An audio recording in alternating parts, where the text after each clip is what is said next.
Cyberpunk 2077 is officially out today. If you guys are seeing this video, I couldn't record Cyberpunk gameplay in time for you guys because when I'm recording this, it's 11 a.m. and I wasn't stupid idiot got this version of Cyberpunk 2077 and then I'm still waiting on it. Tomorrow there will be an official Cyberpunk gameplay video of me. I promise you guys. If I couldn't release it tomorrow, you can absolutely roast me in the comments, but I promise you tomorrow there will be a Cyberpunk 2077 gameplay. What is up, everybody? Welcome back to another Cyberpunk 2077 video. Now, a lot of you guys are going to start playing Cyberpunk as of tomorrow, so it's a pretty big day. But before you guys get your hands on the game, I wanted to go over some tips for you guys. I've been playing the game since last Thursday, and there's a lot of stuff that you can do in Cyberpunk. And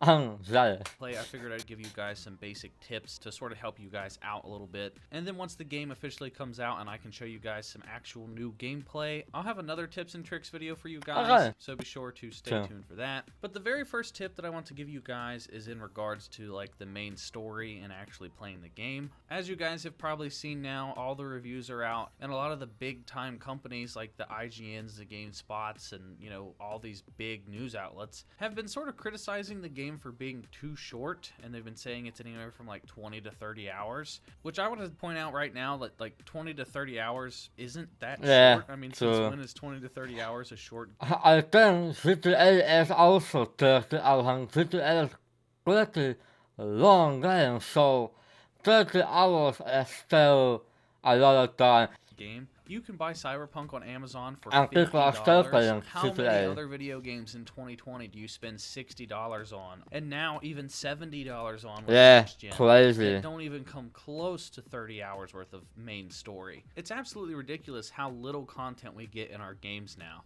We get less and less content, but they charge more and more money. So 20 to 30 hours. I paid $80 for it because I got the upgraded Skyline PS4 version, but I can't play it because I don't have a PS5 yet, because I'm still waiting for it. God damn it. Hours isn't even that short in my opinion. I mean, that's fairly decent. But I've seen a lot of people complaining about this. This is turning a lot of people off the game. They said that they're just not going to get it entirely now because they're so disappointed with it being such a short story. So my tip is to take breaks from the main story when you play this and do some of the side missions. Some of the side missions in this game are just as in-depth as the main story itself. There's a lot of choices you have to make. Some of the decisions that you make in these side missions will come back and they will alter the future of the game. And from my experience, when I was playing the story, it actually benefited me more to do some of the side missions, because if you sit down and you do nothing but the main story, you're going to miss out on a lot of opportunities in the main story. You're going to see a lot of dialogue options that are locked behind certain skill levels. Maybe you have to have a tech skill of 10, or maybe you have to have a body skill of 12 to unlock a certain dialogue option or opportunity. So when I went out and I did that is why I will mainly focus on the story mode, but I will also do in between a few side missions that it isn't getting wrong direction. I want to do it getting a little slowly because I don't want to rush through the game. I want to play this nice and easy. I did nothing but side missions and stuff for a good 8 or 9 hours. 9 hours? Damn. I went back to the main story and I started to realize that there were more dialogue options available. And I even tested it out. Like, I saved the game, picked dialogue option 1, figured out what the outcome was, then I load the save, picked the new outcome that I recently unlocked because I leveled up my character. I think it was like tech level 10 or something. And it gave me a completely different outcome that I would have never have gotten if I didn't level up my character. So this game is designed for you to take little breaks from the main story. You're not supposed to speedrun the main story. And some of the side quests that I did actually affected my main story. I was doing a bunch of side missions, and then they mentioned those side missions in the actual main storyline plot. So the side missions really, really affect your game. And if I compare Cyberpunk to something like Skyrim or Fallout or The Witcher 3, I mean, yes, they all have some good stories. Yeah, let's choose also. How long was it? Wait, I want to look. How long is Witcher 3? Witcher 3 is 70 hours long. And Street one, then. Street one is 25. Okay, and this can also, okay, yeah. So let's say in between 70 and 100 hours, I think. That's a long time. What makes those games special to me is the journey along the way as you're playing the main story. Like, one of the things I loved about The Witcher 3 wasn't just the main story itself. It was like going off on my own, exploring, helping somebody that needs help, getting myself into danger, doing some sort of side hunt where I'm doing some contract and I'm killing some monster that has nothing to do with the main story. A lot of my favorite memories in Skyrim have to do with side quests and not exactly the main story. One of the things that makes RPG so special to me is driving around and running across I always love to see them and test games. Counter, and there's a lot of that here in Cyberpunk. So just don't rush the story. Trust me, it's going to make your experience a lot better. And in my opinion, I think the main story, if you do it the way that I've been playing, is a lot longer than, 20 to 30 hours. It really depends on just how much you want to enjoy the experience along the way. So then the next tip I have has a little bit to do with the combat, and from what I found with my playthrough is that I really highly recommend that you guys put some points into your hacking and into your stealth. For a good chunk of the game, I was just running and gunning, and I was going in, and I was just blowing up everything and murdering everybody, and I wasn't really taking advantage of stealth and the hacking. And once I figured out just how good the hacking was, like the quick hacks, like you can disable some cameras, or you can cause a distraction to distract enemies, or you can completely hack there's a lot of different options. Have him just kill himself, or you can poison an opponent from a distance with your hacks.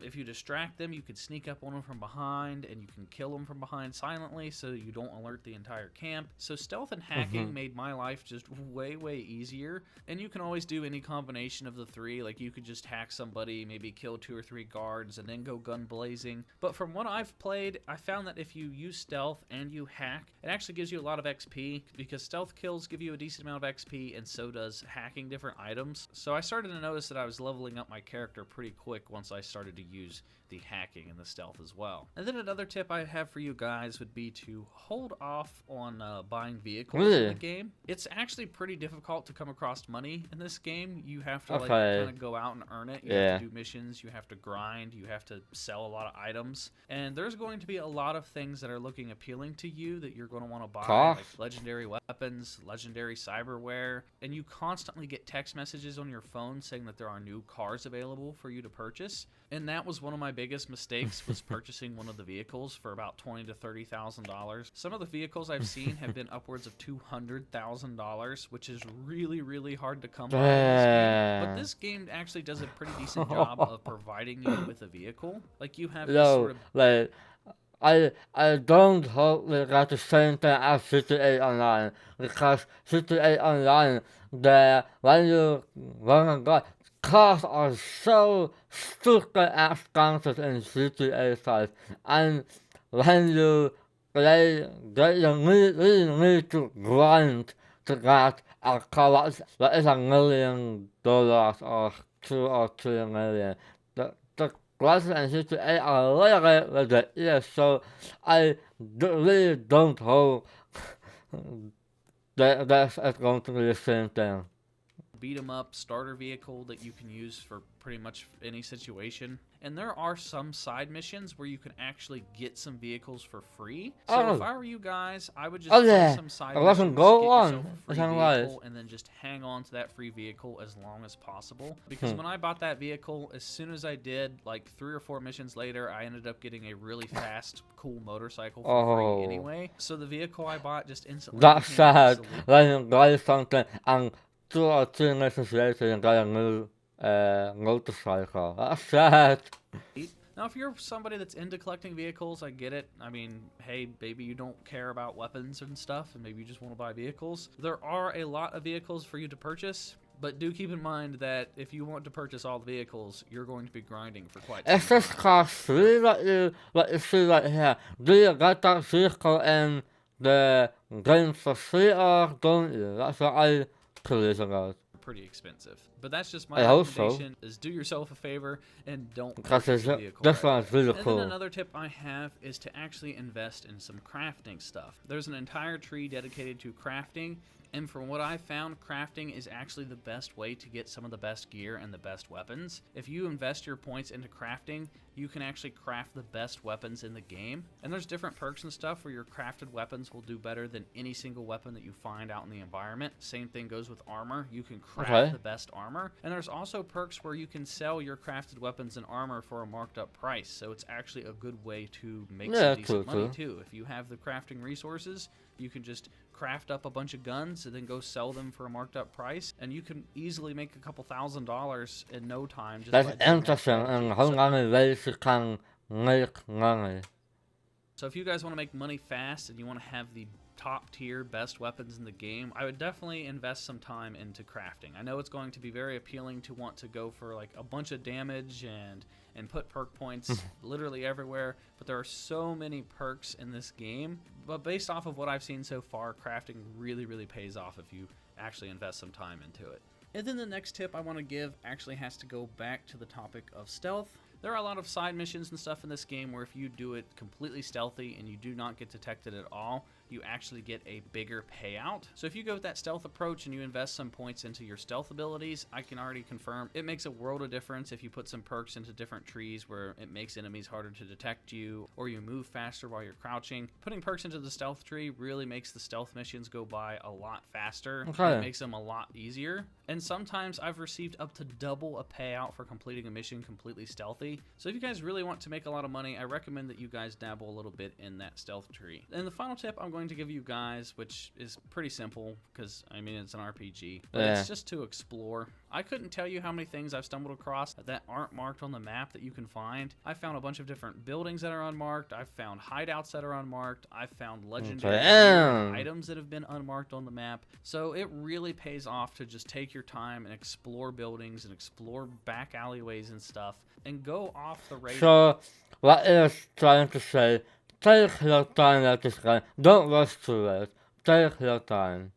Go off the map. Go to places that you think that nobody would ever want to go to, and odds are you might find something cool there. I remember I stumbled upon some sort of secret lab underneath a tunnel system.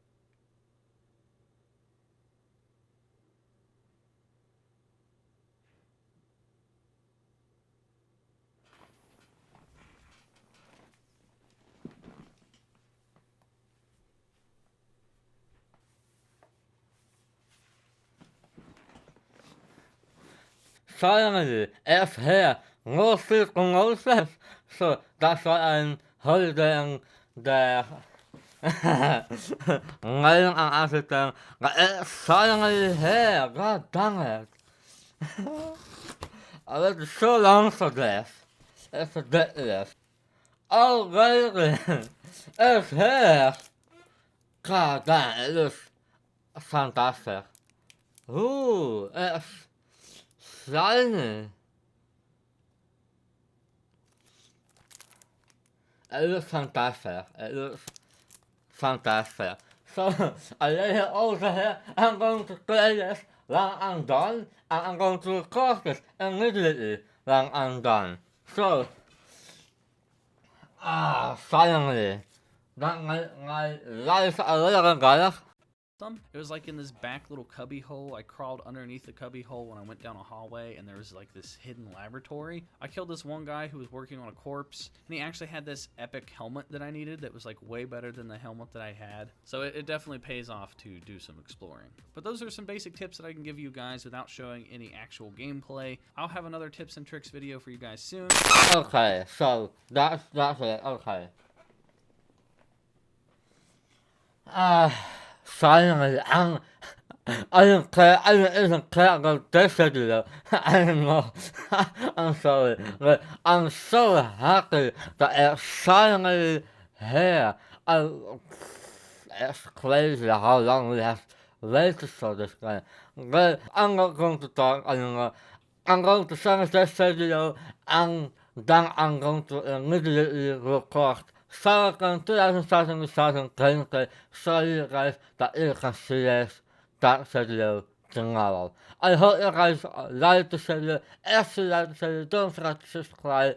But before you go, I really want to thank each and every one of you for subscribing to my channel. We have already 224 subscribers. It's crazy. It's not that, but I know we can go do crazy things with the channel. I believe in it. I'm not even questioning it. I know it. Guys, I hope you guys like the video. Have a nice day. And I'll see all you guys in the next video. Later.